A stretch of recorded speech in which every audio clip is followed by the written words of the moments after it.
नाज़रीन व सामाईन, अस्सलामु अलैकुम वरहमतुल्लाहि वबरकातुहू। मुमकिन है कि हमारी इस वीडियो का उन्वान देखकर बाज़ लोगों के जहन में ये ख्याल आए कि इस्लाम में तो ईद उल फितर और ईद उल अज़हा के नाम से फ़कत दो ही ईदों का तसव्वुर है, लिहाजा नबी करीम सल्लल्लाहु ताला अलैहि वसल्लम की विलादत और आपकी तशरीफ़ आवरी के दिन को ईद का दिन कहना किस तरह दुरुस्त हो सकता है। इन अहबाब की खिदमत में अर्ज है कि ये तसव्वुर दुरुस्त नहीं कि इस्लाम में फ़कत दो ही ईदें हैं। सही अहादीस मुबारका से ये बात साबित है कि इस्लाम में दो से ज़्यादा ईदों का तसव्वुर मौजूद है। इस हवाले से चंद अहादीस मुबारका आपकी खिदमत में पेश करते हैं। सुनन इब्न माजा की हदीस है कि हज़रत अब्दुल्ला बिन अब्बास रदियल्लाहु ताला अन्हु बयान करते हैं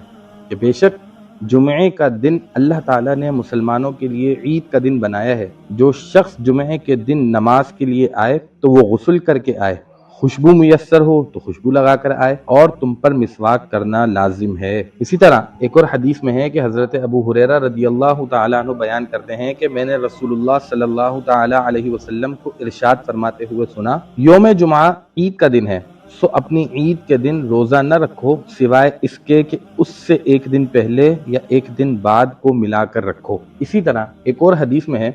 कि हज़रत इब्न सब्बाक रदियल्लाहु ताला अन्हु बयान करते हैं कि नबी करीम सल्लल्लाहु ताला अलैहि वसल्लम ने जुमे के दिन खुतबा देते हुए इरशाद फरमाया, जमाअत मुस्लिमीन, बिलाशुबा आज के दिन को अल्लाह ताला ने मुसलमानों के लिए ईद का दिन बनाया है, बस तुम इस दिन गुस्ल किया करो और जिसके पास खुशबू हो तो खुशबू इस्तेमाल करे और मिसवाक करे। ये और इसके अलावा भी कई अहदीस मुबारका हैं जिसमें खुद रसूलुल्लाह सल्लल्लाहु ताला अलैहि वसल्लम ने यौम जुमा को यौम ईद करार दिया है।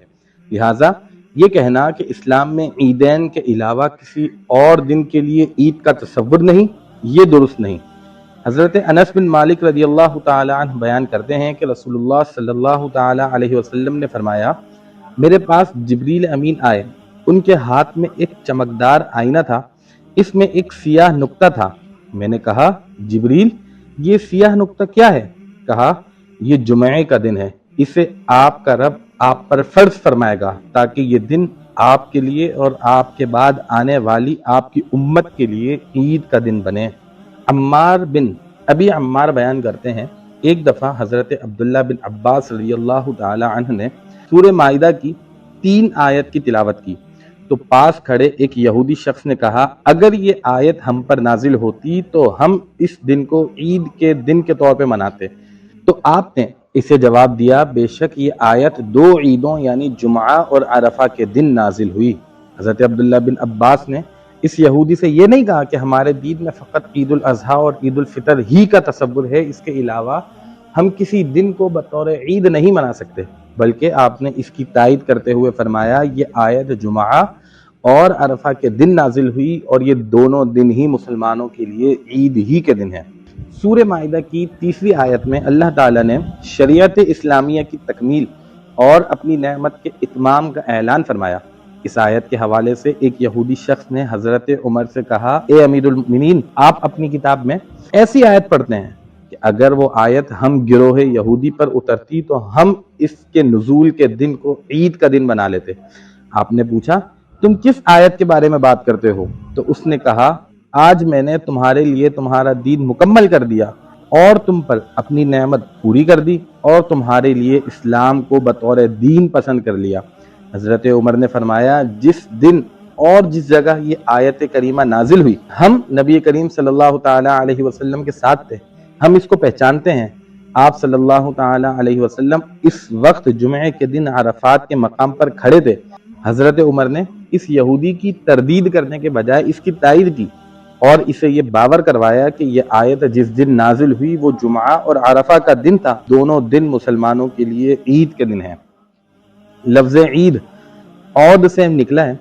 इसका माना है लौटना। ईद का दिन चूंकि खुशी का दिन होता है, इसलिए नेक फाल के तौर पर इस दिन को ईद कहा जाता है, यानी बार बार लौटने वाली खुशी और हर खुशी के इज्तिमा को ईद कहा जा सकता है। कुरान मजीद में भी ईद का जिक्र आया है, जैसा कि हज़रत ईसा अलैहिस्सलाम से इनकी कौम ने कहा, आप अपने रब से दुआ करें कि वो हम पर आसमान से दस्तरखान नाजिल फरमाए। तो हज़रत ईसा अलैहिस्सलाम ने दुआ की, ए हमारे रब, हम पर आसमान से खौने ताम नाजिल फरमा تاکہ وہ دن ہمارے اگلوں اور پچھلوں کے لیے عید ہو جائے اور تیری قدرت کی طرف سے نشانی ہو جائے اور ہمیں رزق عطا فرما، اور تو سب سے بہتر رزق عطا فرمانے والا ہے۔ اس آیت مبارکہ میں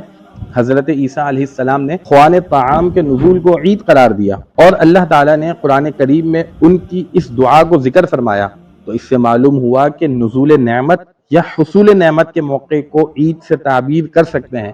اور اس میں کیا شبہ ہے کہ نبی کریم صلی اللہ تعالیٰ علیہ وسلم اللہ تعالیٰ کی نعمت عظمیٰ ہیں۔ آپ صلی اللہ علیہ وسلم ہی کے تصدق سے ہمیں ایمان کی نعمت حاصل ہوئی، قرآن جیسی عظیم الشان کتاب ملی، زندگی بسر کرنے کا سلیقہ نصیب ہوا۔ الغرض تمام تر نعمتیں آپ صلی اللہ تعالیٰ علیہ وسلم کے توسل اور ذریعے سے ہی حاصل ہوئی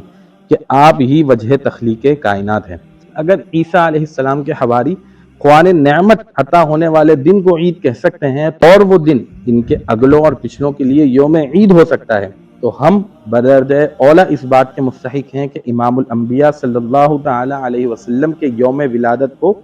عید میلاد النبی کا نام دیں اور عید منائیں۔ اللہ تبارک و تعالی قرآن مجید میں ارشاد فرماتا ہے، اور تم اپنے اوپر اللہ کی نعمت کو یاد کرو جب تم باہم دشمن تھے، پس ہم نے تمہارے دلوں میں الفت پیدا کر دی، بس تم اس کی نعمت کی وجہ سے آپس میں بھائی بھائی ہو گئے۔ اللہ تعالیٰ کی اس نعمت کے مصداق رحمت عالم صلی اللہ تعالیٰ علیہ وسلم کی ذات اقدس ہے، اس لیے کہ آپ صلی اللہ تعالیٰ علیہ وسلم ہی کے طفیل اللہ تعالیٰ نے بکھری ہوئی انسانیت کو اسلام کے رشتے سے جوڑ دیا۔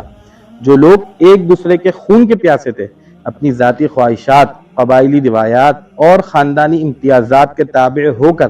صدیوں لڑتے مرتے اور کٹتے رہے، انہیں ایک دوسرے کا غمخوار و ہمدرد بنا دیا، ان کے دلوں کی کدورتیں اور نفرتوں کو محبت میں تبدیل کر دیا۔ رسول اللہ صلی اللہ تعالی علیہ وسلم ان تمام نعمتوں کا مبدا ہیں، اور آپ ہی کے تصدق سے عالم انسانیت کو تمام نعمتیں حاصل ہوئیں، تو اس نعمت عظمیٰ کے حصول کے دن سے بڑھ کر خوشی اور عید کا دن کون سا ہو سکتا ہے؟ لیکن ناظرین یاد رکھیے کہ عید میلاد النبی کے دن پر جس طرح ہمیں خوشی منانی چاہیے، محبت کا اظہار کرنا چاہیے، حضور صلی اللہ تعالی علیہ وسلم کی ولادت کا چرچا کرنا چاہیے، وہیں پر جو اس میں خرابیاں موجود ہیں، جس طرح ہم دیکھتے ہیں کہ روڈوں پر لنگر کا، کھانے کا اور مختلف طرح کی چیزوں کا ضیاع ہوتا ہے، رزق کی بے حرمتی کی جاتی ہے، ان تمام سے ہمیں بچنا چاہیے۔ جس طرح ہم دیکھتے ہیں کہ جلوسوں میں ڈھول، باجے، گانے، ناچ، یہ ساری چیزیں ہوتی ہیں، تو ہمیں ان سے بھی بچنا چاہیے کہ اسلام کا اس سے کوئی تعلق نہیں ہے۔ دین اسلام ہمیں اس بات کی ہرگز اجازت نہیں دیتا کہ ہم رزق کی بے حرمتی کریں، ہم گانے بجائیں، ہم ڈھول بجائیں، ہم ناچیں، ہم گائیں، بلکہ ہم عید میلاد النبی کو بہت مہذب انداز سے، بہت پرخلوص انداز سے منائیں، تاکہ ہماری اس خوشی سے حضور صلی اللہ تعالی علیہ وسلم بھی خوش ہو۔ اللہ تبارک و تعالی ہمیں عمل کرنے کی توفیق عطا فرمائے، آمین بجاہ النبی الامین صلی اللہ تعالی علیہ وسلم۔